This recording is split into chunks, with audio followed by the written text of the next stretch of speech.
Welcome back to What's in Your Food. Today we're going to discuss fluoride. In an article from The Ohio State University, we're going to discuss fluoride's transformation from industrial waste to a so-called public health miracle. Fluoride is a leftover waste product from phosphorus plants located in Central Florida. OSHA cautions that this inorganic compound has dire health consequences for any worker that comes into contact with it. Breathing in its fumes causes severe lung damage and death, and an accidental splash on bare skin will lead to burning, excruciating pain. But yet, we put this in our water.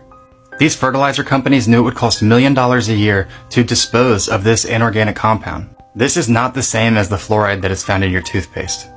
This map below shows which countries actually put fluoride in their water and which countries don't. You'll notice that very few actually do.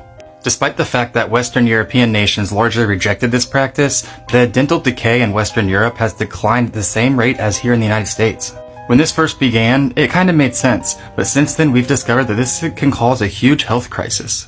Too much fluoride can cause fluorosis, and your teeth will look like this, or even with white spots like below. I actually suffered from this after I got my braces removed. Frederick Mackay, a dentist in the early 1900s, discovered that a lot of his patients had brown stains on their teeth, and he tried to get to the bottom of why. Turns out he found a correlation between fluoride ingestion and stained teeth. Fluoride actually slows the neurotransmitters of the brain, which most damage being caused is to infants who are developing brain cells.